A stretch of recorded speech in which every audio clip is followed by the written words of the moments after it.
أعوذ بالله من الشيطان الرجيم. بسم الله الرحمن الرحيم. الحمد لله الذي أنزل على عبده الكتاب ولم يجعل له عوجا قيما لينذر بأسا شديدا من لدنه ويبشر المؤمنين الذين يعملون الصالحات أن لهم أجرا حسنا ماكثين فيه أبدا وينذر الذين قالوا اتخذ الله ولدا ما لهم به من علم ولا لآبائهم كبرت كلمة تخرج من أفواههم إن يقولون إلا كذبا فلعلك باقع نفسك على آثارهم إن لم يؤمنوا بهذا الحديث أسفا إنا جعلنا ما على الأرض زينة لها لنبلوهم أيهم أحسن عملا وإنا لجاعلون ما عليها صعيدا جرزا أم حسبت أن أصحاب الكهف والرقيم كانوا من آياتنا عجبا إذ أوى الفتية إلى الكهف فقالوا ربنا آتنا من لدنك رحمة وهيئ لنا من أمرنا رشدا فضربنا على آذانهم في الكهف سنين عددا ثم بعثناهم لنعلم أي الحزبين أحصى لما لبثوا أمدا نحن نقص عليك نبأهم بالحق إنهم فتية آمنوا بربهم وزدناهم هدى وربطنا على قلوبهم إذ قاموا فقالوا ربنا رب السماوات والأرض لن ندعو من دونه إلها لقد قلنا إذا شططا هؤلاء قومنا اتخذوا من دونه آلهة لولا يأتون عليهم بسلطان بين فمن أظلم ممن افترى على الله كذبا وإذ اعتزلتموهم وما يعبدون إلا الله فأبوا إلى الكهف ينشر لكم ربكم من رحمته ويهيئ لكم من أمركم مرفقا وترى الشمس إذا طلعت تزاور عن كهفهم ذات اليمين وإذا غربت تقرضهم ذات الشمال وهم في فجوة من ذلك من آيات الله من يهد الله فهو المهتد ومن يضلل فلن تجد له وليا مرشدا وتحسبهم أيقاظا وهم رقود ونقلبهم ذات اليمين وذات الشمال وكلبهم باسط ذراعيه بالوصيد لو اطلعت عليهم لوليت منهم فرارا ولملئت منهم رعبا وكذلك بعثناهم ليتساءلوا بينهم قال قائل منهم كم لبثتم قالوا لبثنا يوما أو بعض يوم قالوا ربكم أعلم بما لبثتم فابعثوا أحدكم بورقكم هذه إلى المدينة فلينظر أيها أزكى طعاما فليأتكم برزق منه وليتلطف ولا يشعرن بكم أحدا إنهم إن يظهروا عليكم يرجموكم أو يعيدوكم في ملتهم ولن تفلحوا إذا أبدا وكذلك أعثرنا عليهم ليعلموا أن وعد الله حق وأن الساعة لا ريب فيها إذ يتنازعون بينهم أمرهم فقالوا بنوا عليهم بنيانا ربهم أعلم بهم قال الذين غلبوا على أمرهم لنتخذن عليهم مسجدا سيقولون ثلاثة رابعهم كلبهم ويقولون خمسة سادسهم كلبهم رجما بالغيب ويقولون سبعة وثامنهم كلبهم قل ربي أعلم بعدتهم يعلمهم إلا قليل فلا تمار فيهم إلا مراء ظاهرا ولا تستفت فيهم منهم أحدا ولا تقولن لشيء إني فاعل ذلك غدا إلا أن يشاء الله واذكر ربك إذا نسيت وقل عسى أن يهديني ربي لأقرب من هذا رشدا ولبثوا في كهفهم 300 سنين وازدادوا 9 قل الله أعلم بما لبثوا له غيب السماوات والأرض أبصر به وأسمع ما لهم من دونه من ولي ولا يشرك في حكمه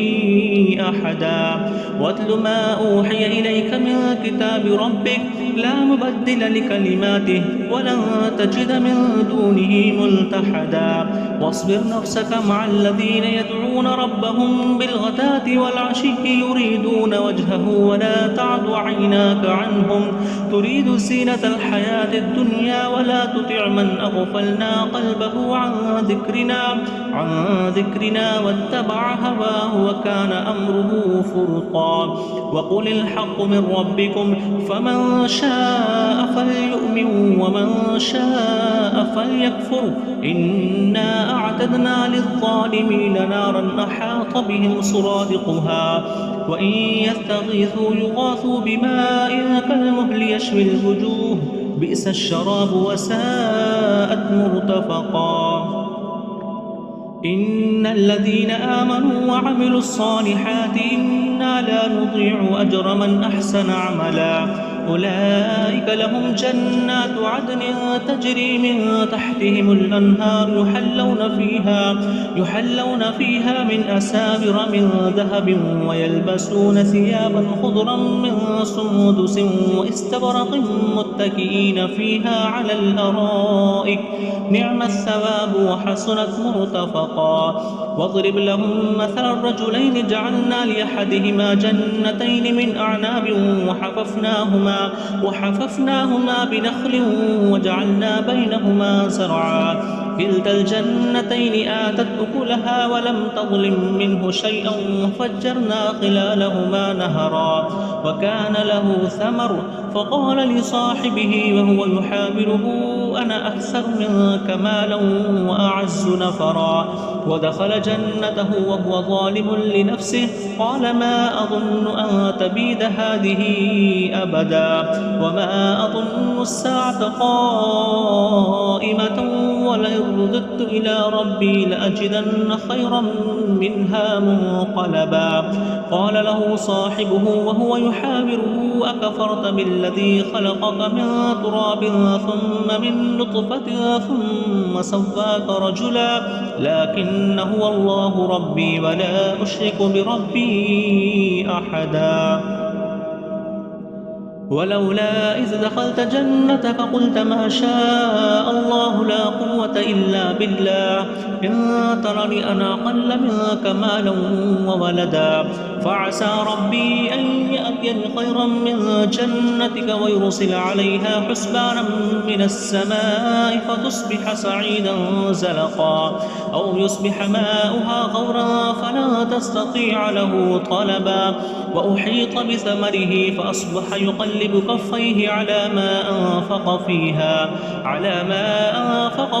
وهي خاوية على عروشها ويقول يا ليتني لم أشرك بربي أحدا ولم تكن له فئة ينصرونه من دون الله وما كان منتصرا هنالك الولاية لله الحق هو خير ثوابا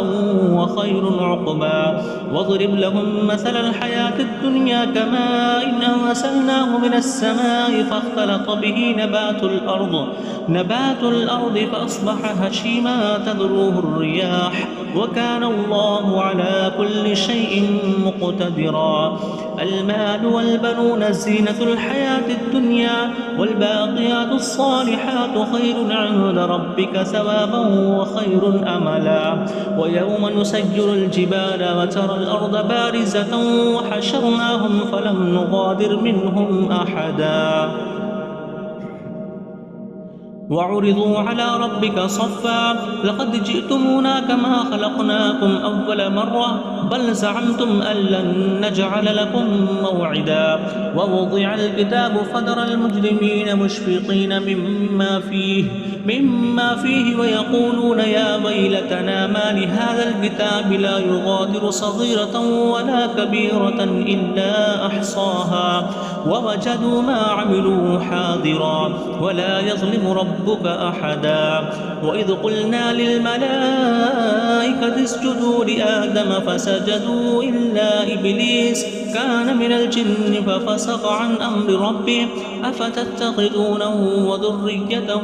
أولياء من دوني وهم لكم عدو بئس للظالمين بدلا ما أشهدتهم خلق السماوات والأرض ولا خلق أنفسهم وما كنت متخذ المضلين عضدا ويوم يقول نادوا شركائي الذين زعمتم فدعوهم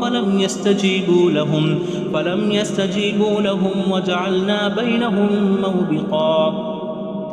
ورأى المجرمون النار فظنوا أنهم مواقعوها ولم يجدوا عنها مصرفا ولقد صرفنا في هذا القرآن للناس من كل مثل وكان الإنسان أكثر شيء جدلا وما منع الناس أن يؤمنوا إذ جاءهم الهدى ويستغفروا ربهم إلا أن تأتيهم سنة الأولين أو يأتيهم العذاب قبلا وما نرسل المرسلين إلا مبشرين ومنذرين ويجادل الذين كفروا بالباطل ليدحضوا به الحق واتخذوا آياتي وما أنذروا هزوا ومن أظلم ممن ذكر بآيات ربه فأعرض عنها ونسي ما قدمت يداه إنا جعلنا على قلوبهم أكنة أن يفقهوه وفي آذانهم وقرا وإن تدعهم إلى الهدى فلن يهتدوا إذا أبدا وربك الغفور ذو الرحمة لو يؤاخذهم بما كسبوا لعجل لهم العذاب بل لهم موعد لن يجدوا من دونه موئلا وتلك القرى أهلكناهم لما ظلموا وجعلنا لمهلكهم موعدا وإذ قال موسى لفتاه لا أبرح حتى أبلغ مجمع البحرين أو أمضي حقبا فلما بلغا مجمع بينهما نسيا حوتهما فاتخذ سبيله في البحر سربا فلما جاوزا قال لفتاه آتنا غداءنا لقد لقينا من سفرنا هذا نصبا قال أرأيت إذ أوينا إلى الصخرة فإني نسيت الحوت وما أنسانيه إلا الشيطان أن أذكره واتخذ سبيله في البحر عجبا قال ذلك ما كنا نبغ فارتدا على